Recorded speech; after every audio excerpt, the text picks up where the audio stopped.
Me diz, se você soubesse exatamente quando vai morrer, isso seria uma bênção ou uma tragédia? Eram 3 da manhã do dia 18 de novembro de 2014, quando eu recebi uma mensagem dura, crua, fria. Apenas uma palavra: metástase. O diagnóstico de Mariazinha é que ela teria apenas mais 2 anos de vida, isso se ela se tratasse. Foi então que eu ofereci a ela o que eu tinha de melhor disponível, meus ouvidos. O máximo que eu podia fazer ali era passar aquela madrugada ouvindo o que ela tivesse pra falar. Acontece que eu não sei se você já foi a um velório. Se você não tem o que dizer a alguém que perdeu uma pessoa, quem dirá o que dizer a alguém que vai se perder de si? Pessoas, primeiramente, bom dia, boa tarde, boa noite. Para quem não me conhece, meu nome é Marcel. E sobre esse assunto tão sensível quanto necessário, calma lá, eu tenho uma teoria.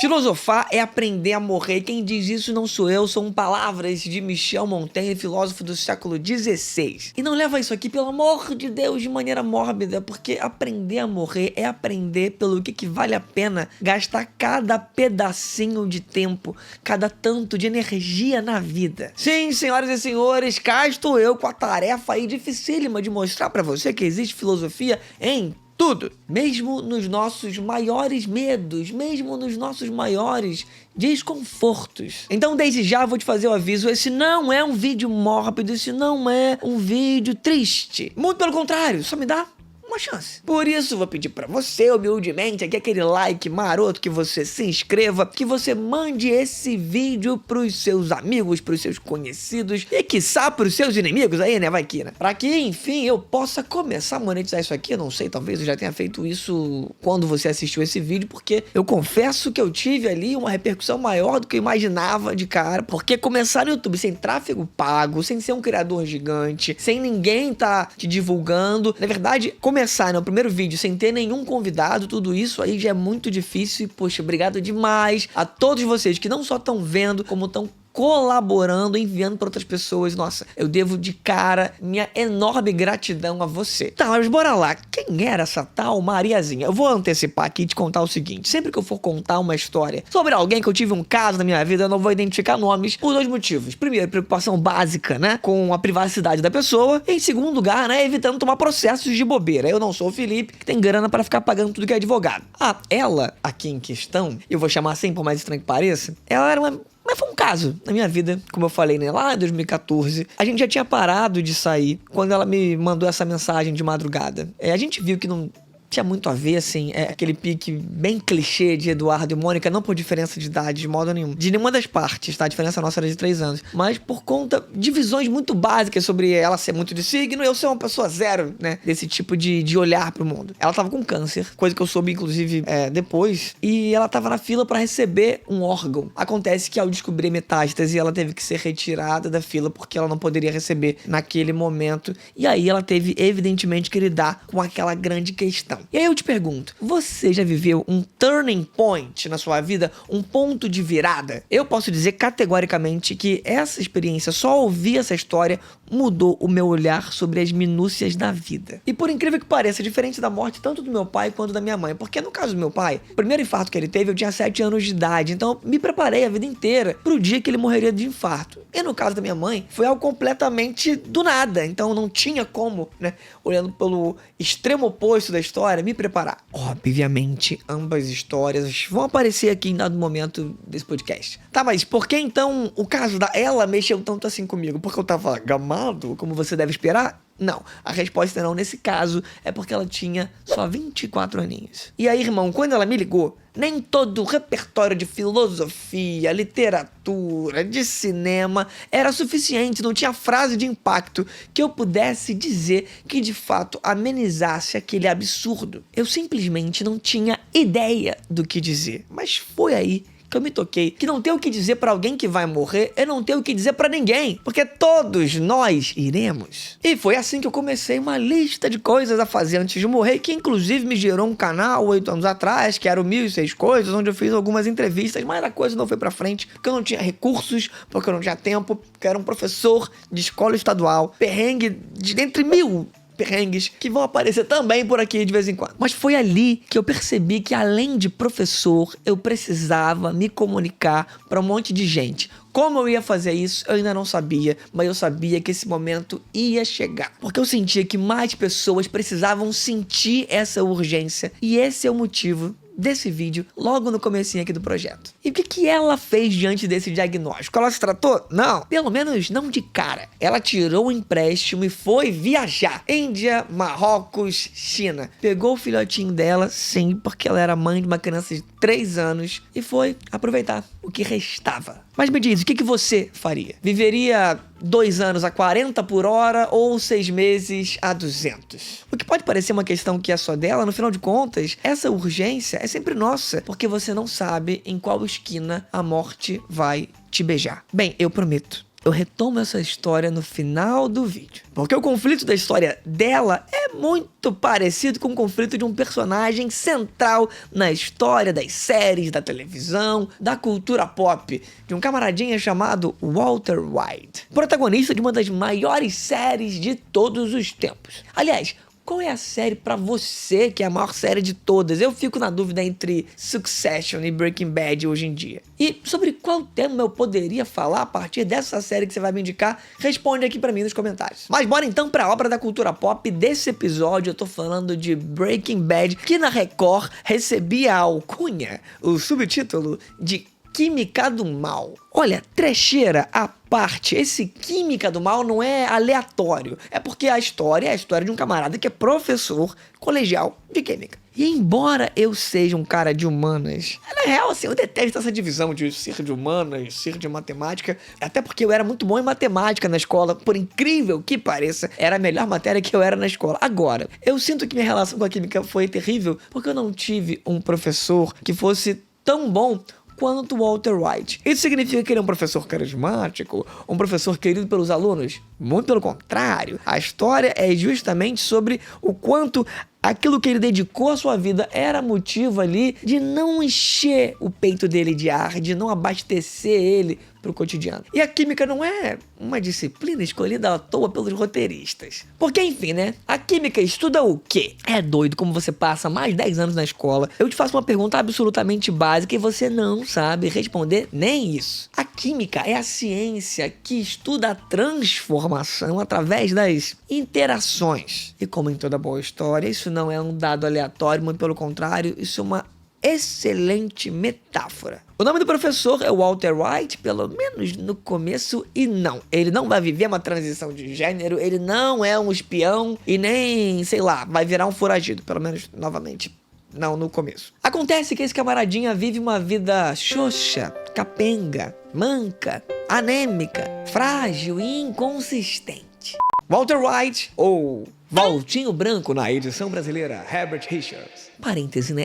Que não é Richards, minha vida foi uma farsa. É Richards, que hoje, precisamente hoje, no caso, não hoje, né? Quando acontece o primeiro episódio da história, faz 50 anos de idade. Mas de onde vem essa frustração toda? Bem, o Walter White acabou de descobrir que vai ser pai de novo. Acontece que ele tem um filho com limitações físicas, com quem ele super se preocupa, mas com quem ele não consegue ter autoridade. Isso porque quem acaba ocupando esse papel na vida do garoto é o seu cunhado, um tiozão, num pique bolsominion versão dos Estados Unidos, daqueles que a foto de perfil é aquela com óculos escuro, né, com a foto tirada de baixo pra cima. Isso, além de ser um policial da divisão de narcóticos, ou seja, de ser um camarada que combate o tráfico, uma espécie de Capitão Nascimento da cidade de Albuquerque, lá no Novo México. Sim, a capital do Novo México, ela é minha parente. E mais um parêntese aqui, sim, eu acho que meio que num pique Padilha com Tropa de Elite, o Vince Gilligan, criador de Breaking Bad, acabou criando uma atmosfera social por um contexto político bem tenebroso, mesmo que sem querer. Mas enfim, voltando à frustração dele, e eu juro que eu vou conectar essa história toda ao começo do vídeo. O Walter White é um cara completamente frustrado também com o próprio casamento. Porque, ironicamente, além de ser um pau-mandado, ele é um camarada broxa. E quando eu falo broxa, eu não falo só broxa da coisa. É broxa no sentido de estado de espírito. Isso tudo motivado pelo fato dele nunca ter explorado a real capacidade dele. Até porque roubaram uma patente dele anos atrás, quando a história se passa. E por isso ele precisa dividir o seu tempo, além de se dedicar à família, em termos de trabalho, ele tá ali uma parte na escola, mas também trabalhando num lava-jato simplesmente para conseguir sobreviver. Isso tudo diante de alunos completamente desinteressados, mesmo que esse camarada seja um gênio. Ah, e falta aqui o plasma, que nos interessa. Ele recebe o mesmo diagnóstico da Mariazinha. Lembrando? Câncer, metástase, 2 anos. Enfim, frustração era o sobrenome dele. Eis que um belo dia ele acompanha de forma meio cabaça o seu cunhado numa operação policial. Eles estavam atrás de traficantes produtores de metanfetamina, quando de repente ele, na viatura, acaba vendo um camaradinha escapar da casa. E o cara que tava fugindo não era ninguém mais, ninguém menos que Jesse Pinkman. Lembra dos alunos horrorosos que eu falei? Jesse era um ex-aluno exemplar. Exemplo de derrota, no caso. E mesmo sem manjar nada de química, o garoto tava ganhando ali a graninha dele com isso. Foi assim que o Walter White, ao olhar aquela cena, ele vira e fala: eu não te entrego se você topar que eu vire seu sócio. Afinal, alguém ali tinha uma ligação com a química. Daí o pulo do gato para que ele deixe de ser o homem normal, o cidadão médio e ganhe o vulgo de Heisenberg, por ser o maior produtor de metanfetamina da região. Só que pra isso, irmãozinho, não basta ele ser um gênio da química, ele vai precisar virar um gangster. E olha, um gangster de calça caqui, cheia de bolso, pai de família, mas ainda assim, um gangster. Isso tudo aí, né, como uma espécie de alter ego, né, porque ele precisa manter essa imagem ao mesmo tempo de pai de família, de professor, de cara do subúrbio. E claro, né, por conta de um dado da realidade, esse camarada, como você sabe, tá de saúde, ele precisa se cuidar enquanto ele vive explosões, trocas de tiro, enfim, disputas faccionais. Essa história já seria suficientemente boa, mas existem ali outros elementos-chave que vão te seduzir. Desde metáforas que levam a epifanias, ou seja, aquelas ideias blow mind, sabe? Como o episódio da mosca, no que parece uma referência à obra do Kafka, Metamorfose, embora no caso lá fosse uma barata, né, que o Gregor Samsa vira. Além de personagens riquíssimos, um deles, inclusive, que gera um spin-off, né, uma série que sai dentro da outra, que é Better Call Saul, também uma das maiores séries de todos os tempos, né, pra você ter uma noção da proporção do que é Breaking Bad. Além da atuação magistral do Bryan Cranston, que é o ator que faz o Walter White, pra você ter ali a noção mais específica da coisa, de 5 Emmys possíveis, ele ganha 4 vezes como melhor ator de série. O camarada entregou mesmo. Agora é óbvio que, sendo professor de filosofia, tudo isso é muito bacana, mas é o quanto me remete à teoria de um camarada chamado Spinoza, que eu fui de fato pego pela história. Spinoza, um autor holandês, de família vindo lá da Guiana brasileira, por isso ele escrevia no brasileiro arcaico, dizia que nós não podemos ser livres, que a liberdade é só uma ilusão. A gente sempre é determinado por afetos, só que afetos para ele é como se fossem, ai meu Deus, me perdoa por falar isso, gente, vetores na física. A gente sempre, de alguma forma, determinado por algo, coisas tocam a gente, não são só sentimentos. É tudo aquilo que a gente interage. Então, tal qual um átomo de carbono não escolhe como é que vai ser a reação dele quando ele encontra numa esquina um átomo de hidrogênio, a gente também não seria livre. A diferença entre a gente e um átomo é que a gente tem a ilusão de que toma decisões pelo fato de que a gente tem uma tal de consciência. Para ele, então, liberdade não é simplesmente ser livre de condicionamentos, mas sim ser capaz de entender quais são os afetos que causam a gente ser o que a gente é. Enfim, ele é uma espécie de vovô aí da psicologia, campo esse que você vai ver, visitar esse podcast aqui, tá de mãos dadas com a filosofia em vários vídeos. Ele diz que a gente, incluindo eu e você que assiste isso aqui, temos basicamente 2 tipos de afeto, o afeto de tristeza e o afeto de alegria. Os de alegria são aqueles que aumentam a nossa potência de agir, os de tristeza aqueles que diminuem.